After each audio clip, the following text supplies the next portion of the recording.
finally says embraces the name of Shaft, and they like, I'm Shaft. Everybody in the theater is just like, uh-oh. Yeah. What does that mean? Yeah. Please don't get in your own movie.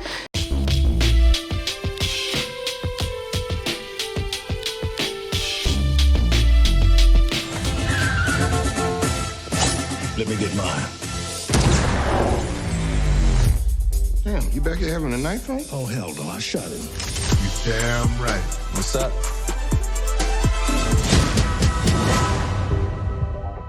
Well, what's good, everybody? I'm Kay. And I'm A. And welcome back to another Blade Review movie review session. And today we got stoned and went out to go see a new joint, that action thriller comedy joint based off that old school Bad Mother.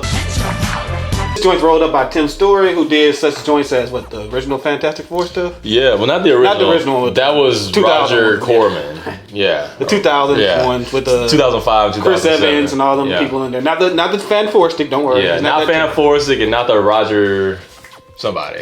Yeah. But yeah, he's back again for this new installment of the latest Shaft series, and that movie's being called what's it called? Shaft. Just like all the other ones.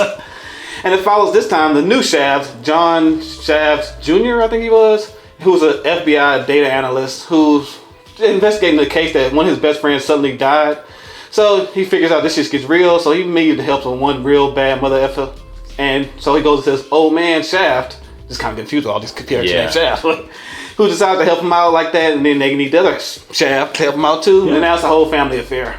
So let us know in the comment section below whether you guys are excited to go see Shaft, and what's one of your favorites out of all three of these if you've seen it yet. So I mean, there's four. There was Shaft in Africa. Wow, I didn't even know that was a thing. That was from the 70s as well. Oh wow. Okay, learn something new every day. What kind of got you lit to go see Shaft? I mean, we wasn't supposed to go see this at first. Nah, we were going to see this movie. This is the program. We changed the program at the last minute. We were supposed to go see Late Night at first, and I was like, all of a sudden I got an email like, oh shit, Shaft, man, fuck this shit. You ain't going to see Late Night. I do not want to go see that garbage. Yeah, and the Red Band trailer dropped today whenever we're doing this review. So that was a good sign. So were you lit to go see Shaft? I was middle of the road. I was happy that they're bringing Samuel L. Jackson back and Richard Roundtree back. I was happy about those things. Because Jesse Usher is... I thought it was Brandon T. Jackson for a while, so I was like, that was a sign of relief for me. I'm like, oh my god, they bring this Marlon Wayans. Brandon T. Jackson is way too short to be in this movie, but Jesse Usher comes up weak to me in everything he's in. Yeah, the last thing I saw him in was, I don't know, I haven't seen him a lot, but Resurgence, or whatever. Independence Day, Resurgence. He was god awful in that. Yeah, he came up weak in there. I think he came up weak in Survivor or Remorse. Yeah, that Showtime show. The Star Show. I just call it Not Power. It's Not Power. And I thought he came up weak in the Cartoon Network live action thing he was in, which I can't remember the name of because it was just Cartoon Network live action trash. But going in, I was hoping that the comedy would work. Yeah, because they shouldn't be having a lot more comedy. They played the comedy. Yeah, this was a comedy film, like an action comedy. Yeah. So yeah. But I was I was worried about that Usher dude taking over the mantle of Shaft. I did not see Shaft at all in that dude. But luckily, they brought a good old school Sam Jack back in this joint. So, it had to be a little bit something in there. Right. But did they manage to pull off some of that same magic we got from the other Shaft movies? I was about to say two, but you said there's three other ones too. So, since these in Africa. Or was this one of them other remake or sequel kind of joints from one of them old school classics that's just garbage? Just like Superfly was last year. You didn't see that one, huh? Nope. Good thing you didn't. It's all about Ron O'Neal. Well, we got stoned and we went to go see Shaft. And now we're going to let you know whether you guys go someplace to go see it. First off, when we walked into the theater, like they did that old subvert your expectations thing again where anytime we go to a movie and they're like, hey, we got free liquor and here's some DJs. They had a massive show, dude. There was a big old show in front of the movie. It's always a shitty movie after that. Like last time that shit happened to us with The Hustle. But I was like, damn, this is going to be fucking awful. Yeah. I sat back and I was like, okay. They brought out a comedian before the movie. To get laughs out of us, just to induce that. But I'm glad to see it wasn't that. The movie was awful though. That's why they did it. I guess they just want people to be hyped because the movie wasn't that bad. It wasn't. Actually, from the get go, I was like, oh wow! Like once Samuel Jackson comes in, which is not too far. Shaft. John Shaft. Ignore him. He thinks he's a black James Bond. Takes of the film. It's like, oh okay. Yeah, they start off with his background. Right. It starts off what happened with him and this kid. But once they introduce it, like I said, like the modern part of the movie, it's like, oh wow, okay. And then once it goes on, I was just happy. I was like, oh good, he's gonna be like running the show here. Yeah, and it's that good old school motherfucker Sam Jackson. Yeah. And this movie's rated R. Yeah. And they had to because he used motherfucker a lot. When they introduced him, dude, I did a spit take, dude. Oh yeah. Like I said, I was like, God damn. I was drinking my drink and like they show him. I'm never gonna tell you, but they introduced him and like I was laughing and then I went to take a drink and I just laughed some more. It's like hilarious. Yeah. Yeah. Man, I'll say he brought some pretty good highs every time he was on the camera too, though. Because he brought some of the best jokes I think throughout the whole thing. Yeah, he had the best lines for sure, the best delivery. I mean, that's the other thing. Jesse Usher, you were saying his delivery was like. Oh yeah, man. That's a big down for me though. Jesse Usher's I'm about to say the character, but yeah, the character and him as a performer. Right. I mean, the character that he was meant to be that way, so I give it a pass on that. It's like he's meant to be a nerdy. I thought he was idiot. just too nerdy and stuff. Like he just came across as a 13-year-old boy. And I was like, God damn. He was dressing like an idiot. Yeah, he was just like an idiot. But yeah, as far as like him as an actor, I don't think he's charismatic enough to like carry this kind of role. That was my huge issue with him in Independence Day Resurgence. I was like, dude, they brought you here to replace Will Smith. And you're bringing none of the charm, none of the bravado, none of it, dude. You're just this rigid idiot. Yeah, he's flat in like pretty much everything he does throughout this movie and stuff. Especially like there's like one moment in the movie he's like contemplating in the car and stuff, and I'm just like, bro, are you contemplating or constipated or what the fuck is going on with you right now? Did they show Sam Jackson do the same thing? I'm like, okay, that's how you act. Bro. Yeah. Samuel Jackson's a fun. I mean, on top, besides the character acting, he's a great actor. I mean, I hope they don't make the dude like the focal point, like the next movie or something like that. Like make it all about him. Oh man, I was like, look, this is all good. Like when the movie was in, we're like, yo, this is all good, but I hope they don't make a sequel with just him. Oh god. And at one point in the movie, they like embraces the name of Shaft, and they like, I'm Shaft. Everybody in the theater is just like. Yeah. What does that mean?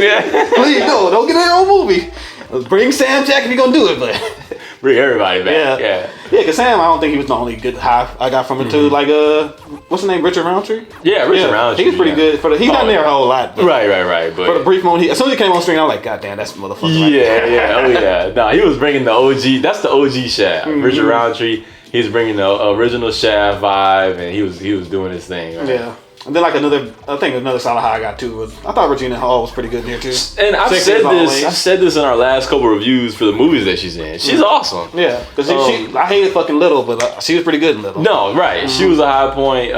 She's got the dramatic, she's got the comedy, the dramedy, and here she was playing a straight woman and like she was just awesome in this. Yeah, she was Shaft's ex-wife or whatever. Right. And every time it came up that moment to be cheesy, she would shut it down and be like, I ain't giving you no pussy. He'll turn you on. He's trying to get me back. Motherfucker, I don't want you back. And I'm happy. I want to be the happiest bitch. You think just because you walk around here smelling good and because you got a big fucking No. One thing Shaft loves, that pussy. I'm like, God damn. I mean, I can't blame her. I do too. But like, what about you thinking about the other girl? Yeah, Alexandra Sharp Storm or whatever. Alexandra Storm. Yeah, she looks great. Yeah, she's sexy as hell. But man, yeah, she's not a good actor neither, or actress. Yeah, she reminds me a lot of Paula Patton. For me, it was like a bad soap opera thing. It was like one of those own soap opera things. Yeah, yeah. She's like on the Oprah Winfrey. That's why I never really believed like her and what's his name, Jesse Usher or whatever his characters. Cause I was like, damn, both of y'all on screen together is terrible. Yeah. Neither one of y'all. Luckily, they kept cutting away to like Samuel Jackson. Yeah. I'm like, damn, this feel like y'all in two different movies. Y'all kind of feel like y'all in like a Nickelodeon movie right now, and then Sam's like in a Shaft movie. Yeah, it's like y'all feel like y'all in a straight to BET, straight to Lifetime action comedy, and the other people were in a real movie. Yeah. Cause even when Jessie was doing like that Shaft stuff and trying to like tell women like, bitch, you do this. I was like, in real life, she would beat the fuck out of you. Yeah. You ain't supposed to for that shit. Think about like the villains and stuff in here. Oh man, well, the villains, I thought from a story perspective, the way that they wove in the crime element, because this is a action comedy crime, crime film, and like a detective story. It's a little bit hard boiled in that way, and the villains were good. Like they were all like serious, Like to me, a good action comedy. And I was telling you this repeatedly. Like this reminded me of Rush Hour. Like the bad guys are not fucking around. You can fuck around, but the bad guys are not fucking around. Yeah.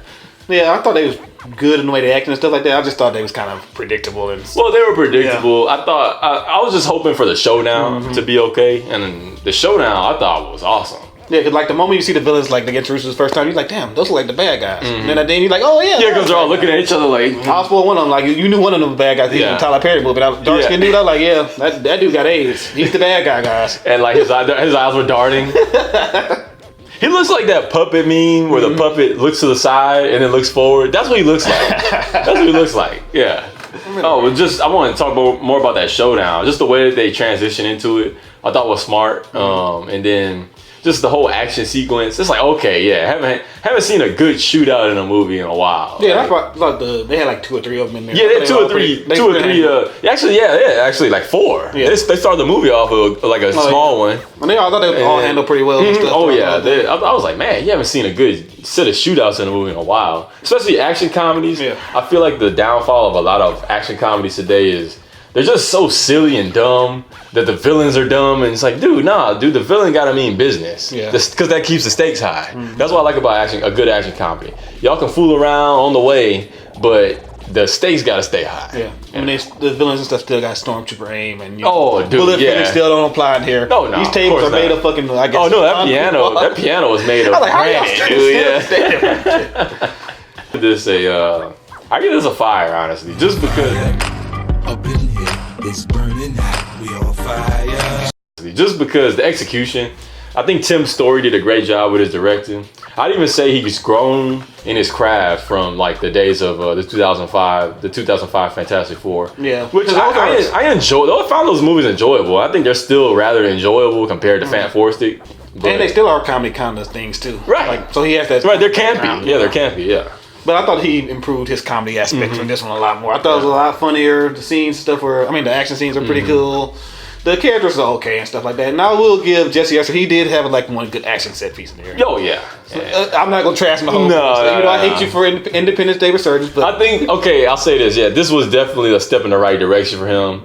You know, he had the Richard Roundtree, Samuel Jackson training wheels on, but... We don't want to see you in the movie by yourselves. Yes, you need a second one of these bad boys before you get that. Yeah. But yeah, I'll say it's a worth it because like the story... Tomorrow you don't have to go to work. Don't take a hit. Because like the story wasn't all that great and stuff. And well, for me, I just look at it like it was just giving me Rush Hour vibes. And Rush Hour, I just love that movie, the first one. Yeah. And so I was like, man, this is on fire, you know.